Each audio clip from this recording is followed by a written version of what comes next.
Hello friends, and welcome to my channel for another action figure review video. Review slash kind of punch up, touch up, and we're going to build a little diorama base for him to stand into. This is the Mezco 112 Collective Indiana Jones.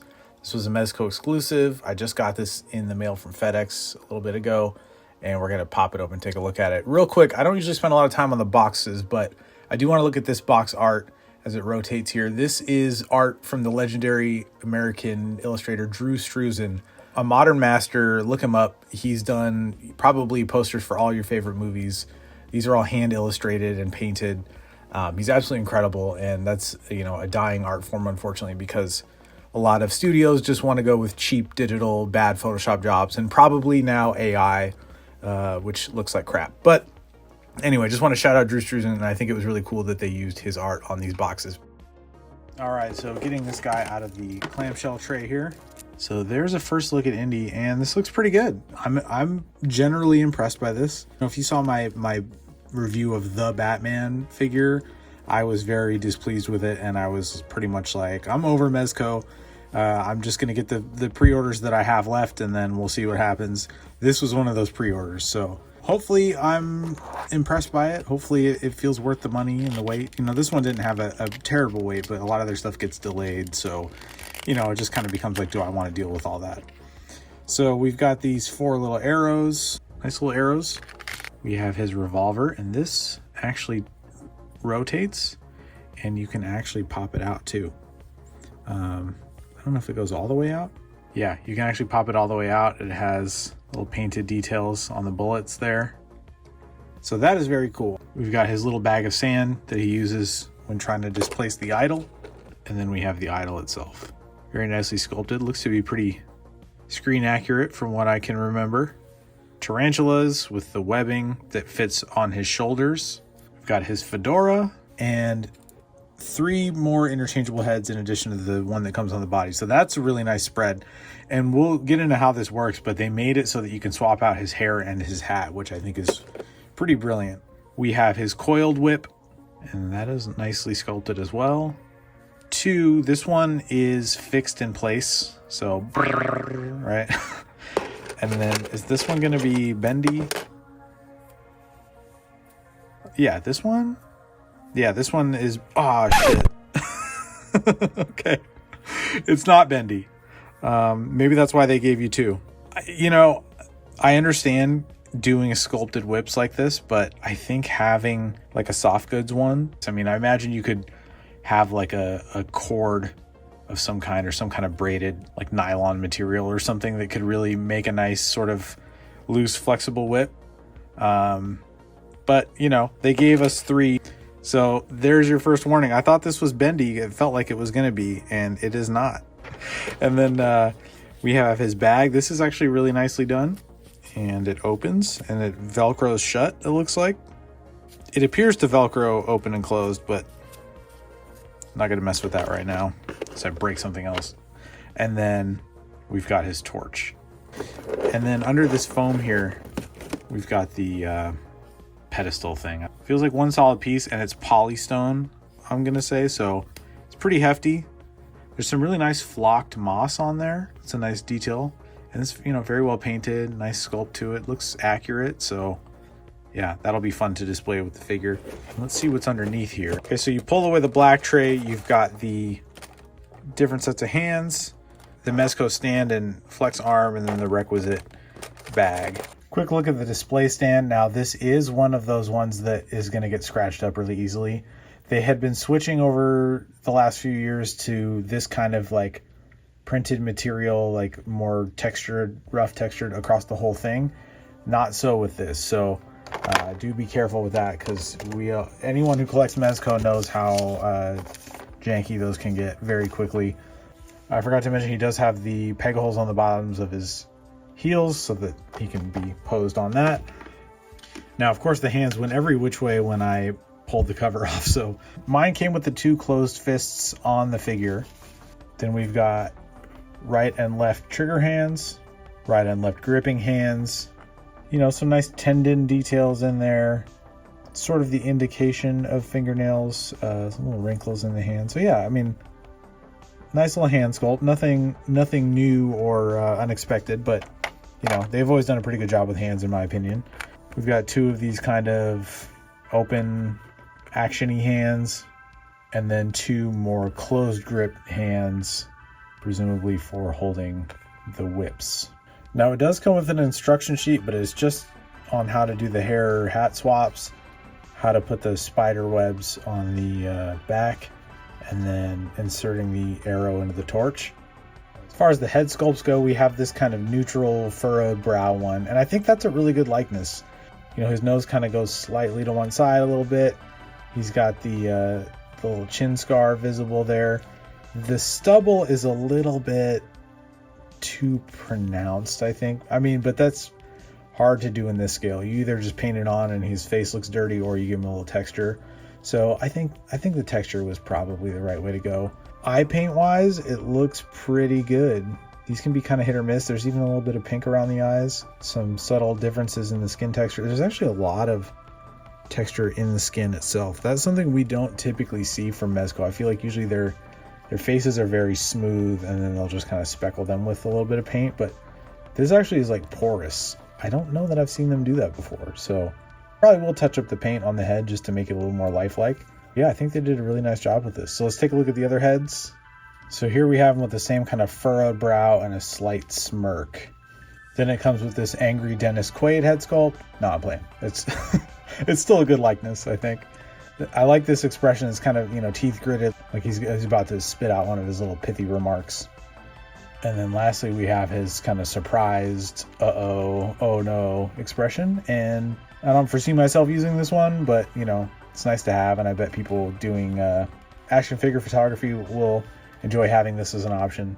Okay, taking a closer look at the figure. I'm certainly hard on Mezco when they do some BS stuff. And I don't think that they did this time. I think this is a very nicely done figure. The jacket is very similar to the Mezco Cyclops, if you've had that one. It's not leather, but it's, you know, like a kind of a, or pleather, you know, almost like printed onto fabric kind of material. But the tailoring looks good, and they have the nice, like, distress around the seams that you see on leather jackets like this, you know, an older one that's well worn. That's I think a really nice detail that they put in there. He's got the pockets and these little tightening pieces. The shirt has some nice detail. You've got these little buttons. I think the tailoring on the pockets is nice. It's hard to do something like that at this scale and not have them look like super bulky, but I think they did a good job. Yeah, the stitching's really nice. Got these little epaulets. Got some nice detail on the belt buckle here. It's kind of this sort of like patinaed gold on top of the silver of it. Also got his little whip hook right here. And then we have a nice little rivet on the holster as well. I assume it's going to be the kind that sort of just always stays unfastened. Down his pants, they're a nice material. They're somewhat lightweight, so I feel like they're not going to bunch in a way that makes them look out of scale. Oh, we got socks. They're sculpted. I usually get more excited when it's like a actual fabric sock. But yeah, he's got socks. Something that I think is really cool that Mezco did with this is how the hat comes on and off. You can see a seam line around the hair. And this is my first time trying this, so we'll see how easy it is. Just kind of digging my nail under there in the front, and then boom, comes off. It looks so funny. I love it when figures have, like, when you pull off like a Batman cowl or something and you just see like the weird little bug eyes under it. But yeah, then it just plugs into the peg, so you got to key it in there. Okay, I had to do it off camera because I couldn't get it keyed in there just right. But once I had it lined up, it did the nice satisfying pop in there, and it's on there nice and snug. So yeah, I think that's a really cool way to do that. You know, it's nice to see companies innovate, and I feel like third-party companies are doing a lot of cool innovative stuff with figures, and Mezco sometimes and the other official companies fall behind in that regard. And I think that this is a really nice way to do this that you see in like larger scale figures more often, I feel like. So looking at articulation, he can look back that far, he can look down that far, pretty far. Obviously there's a ball joint in the head and then one at the base of the neck here. He can tilt side to side. Shoulders, this is probably like a Mezco Gomez buck. Arms up to there, forward to there, back to there. It's pretty typical with a jacket like this on to constrict it. He does have double jointed elbows, so definitely not a Joker buck, thankfully. I'm honestly surprised he has double jointed elbows. If you remember the John Wick fiasco. And then the wrist is on the standard ball peg. He's got some tilt up top here.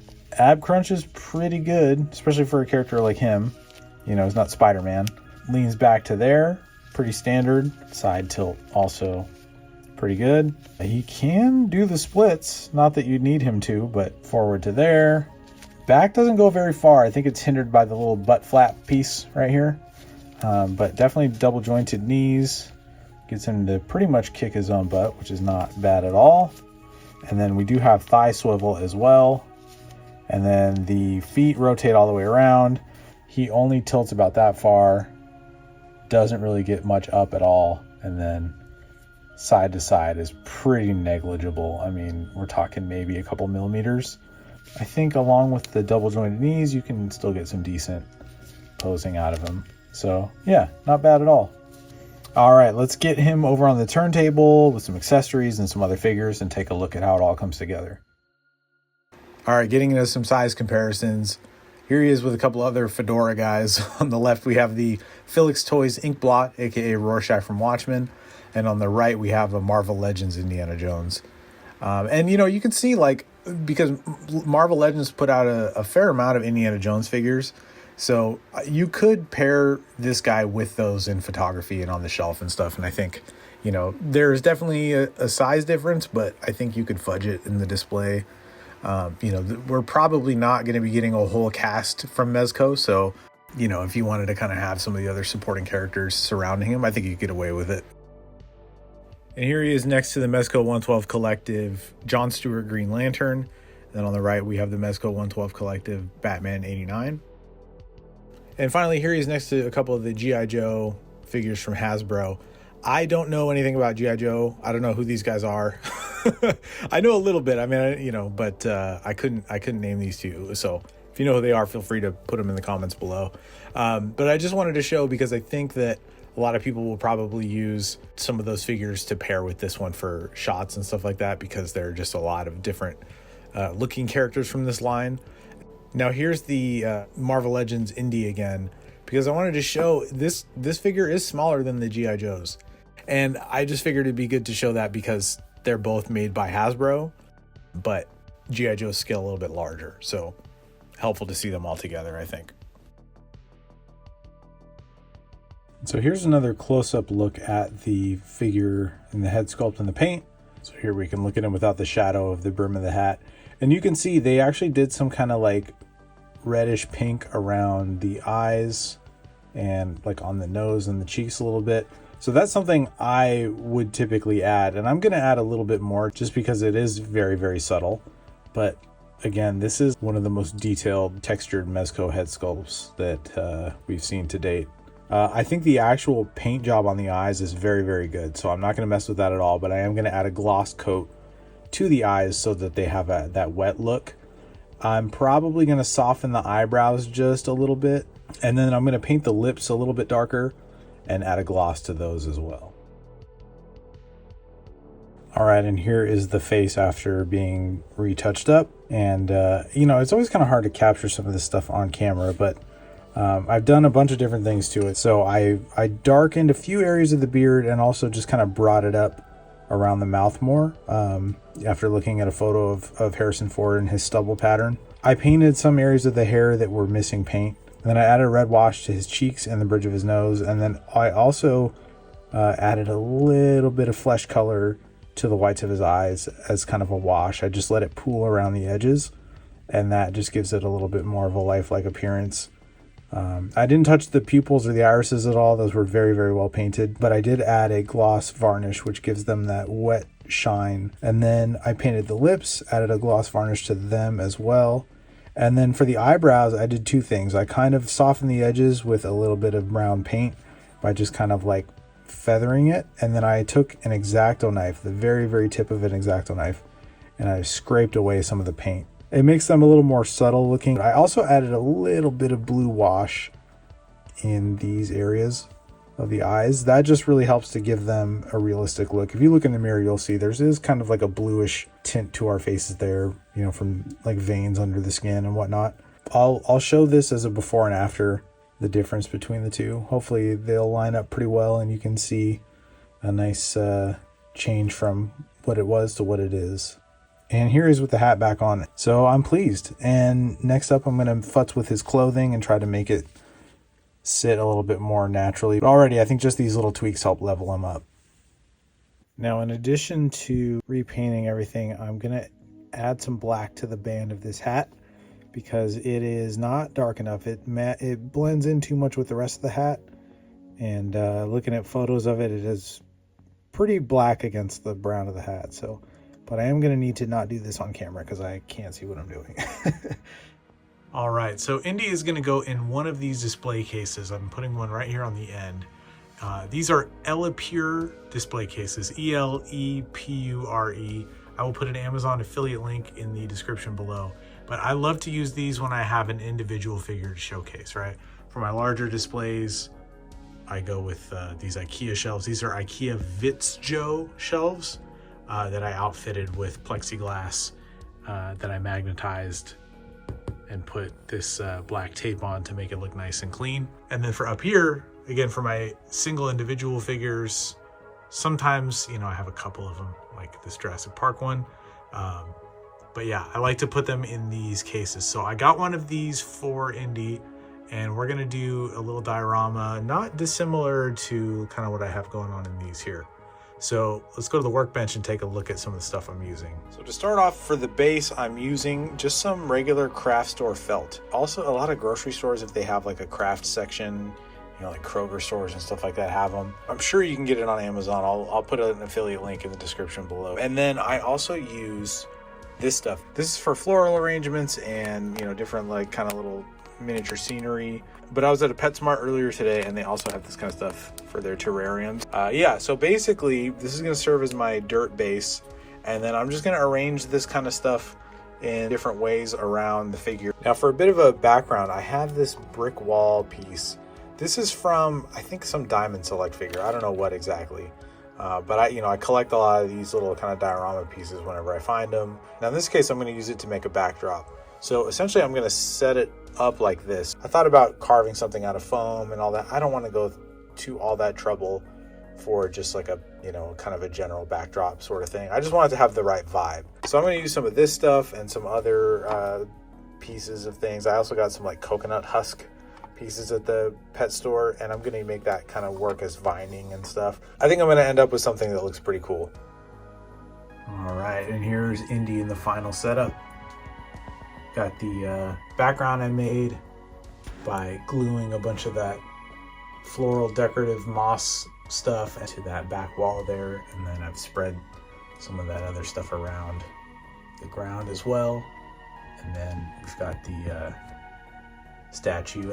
Underneath the idol, like, you know, the actual point of contact for like a flat surface for that thing to sit on is like pretty much the size of a large grain of rice, and it's very back heavy, so I had to double stick tape it because it just does not want to stay standing up if you even like breathe on it. So but yeah, I've got him holding the torch, and then I put one of the arrows in it, and he's holding his whip. But yeah, pretty excited about having this guy. I think, you know, they did a really good job with him, and I don't know how well you can see the paint details that I added to the face. They do get kind of washed out by the light here, but yeah, just overall I think this is a much more lifelike look to him. And I love doing these little background environments. I think it just really adds so much character to it, and, you know, it really makes it pop on the shelf and just gives it like a nice kind of little escapism box feel for me. Like, I love just looking at these things, you know, if I'm in the middle of a long work day or something, and I can just look over at my shelf and, you know, yeah, I was like, I can't watch these movies or these shows or play these games all the time, right? Or read these comics or what have you, because I'm working, but I can look at these and get a little bit of the same feeling I get from when I watch them. So it's a big part of what this collecting and customizing is about for me. Is just kind of like, you know, getting to have these little moments of escapism throughout, you know, the day, and just kind of remember the things that give you an endorphin rush or a dopamine hit, you know. Now this is the little display case partially assembled. There are 2 more wall sides and then a top piece to go on it, but I left it open so we wouldn't be getting glare from you know, filming it and the lights and everything. This is the size that is like 6 by 6 by 8 basically. I'm rounding up a little bit. I think they're listed as like 5.8 by 5.8 by 7.9 or something. I'll have a link in the description below, as I mentioned, so that you can find it. But yeah, I love these. They're only like 15 bucks on Amazon. I've got over 20 of these things in different sizes. I think I've got like 22, 23 of them. The only thing is they scratch really easily. In fact, they come with like a little wipe kit, you know, like one of those little like really lightweight cloths for like cleaning screens and stuff. And even those will put little tiny little micro scratches in these. So, you know, if you get one, just try to avoid like touching the plastic at all. They send it with little gloves too. But yeah, as a big Mezco booster turned skeptic, I gotta give it to them. They really did a great job with this one. The tailoring is excellent. I like the materials that they chose. You know, nice detailing in like the shirt buttons and the stitching patterns on the front of the shirt. The bag is great. It has a wire in it so you can keep it shut. The collar, I forgot to mention, the collar of his coat also has a wire in it, which is immensely helpful. Definitely had to darken that hat band to make it accurate. I don't know why it was so light colored. That might be the one kind of big ding I have against this, is just that little detail, but that's so minor. The other thing is, I wish that his belts were separate. The gun holster belt and his belt for holding up his pants are one piece of plastic. I would like to have the holster hang lower so that it doesn't push his coat out like that. I think if it kind of dropped off to the side, sort of like sagged down that way a little bit more, it would look a little more realistic and just kind of help sell the figure having like gravity to it. Like, but yeah, you know, minor nitpicks. Oh, and those whips. God, they should have gave us a bendy one. You know, the technology exists. You know, I snapped that one right out of the box. Obviously that's on me, but I don't think it's out of the realm of logic to assume that there would have been a bendy one included. But yeah, this guy looks great, and I'm very, very pleased to have him added to the collection. So that's going to wrap up this review slash customization touch-up slash custom diorama base. I hope you enjoyed this. If you did, please give it a like, and I invite you to subscribe to the channel and join me as I make all kinds of cool stuff. At the end of this, I've got a short little bumper that talks about the graphic novels that I have available. I'm a full-time comic book writer and artist, and I've got a few books that I think you might enjoy, so I'm going to play that now. And until next time, keep your head on swivel. So that is going to do it for this video. I want to thank you all so much for watching. I invite you to click the like button and hit subscribe and join me as I make cool stuff. Custom figures, dioramas, vehicles to go with the figures. I review new stuff that I get on the channel. If you're looking for other ways to support this, I've got t-shirts available. My Head on Swivel shirt, as well as several other action figure and comic book themed shirts, are available in my Redbubble shop. If you've never used Redbubble, it's pretty great. You pick the color shirt, the style, and the design you want, and they ship it right to you. Now, if you're not a t-shirt person, but you like comics, I've got several comics and graphic novels available, namely my books High Crimes, Count, and Retroactive. High Crimes is kind of Breaking Bad meets Cliffhanger. Retroactive is like James Bond meets Groundhog Day, and Count is my sci-fi reimagining of the Count of Monte Cristo. Think kind of a, John Wick meets Batman meets Zorro. It's a cool story with swashbuckling action and sword fights and vehicle chases, and it's about redemption, revenge, and revolution. So those are all available at your local comic shop, bookstore, or at the links in the description below. So to everyone who's picked up a shirt already or one of my books, thank you so much. It means the absolute world to me. I really, really appreciate it. It really helps make it so that I can do this kind of stuff and bring you more videos. Couldn't ask for anything more, so thank you. So that is going to do it for this one. Until next time, keep your head on swivel.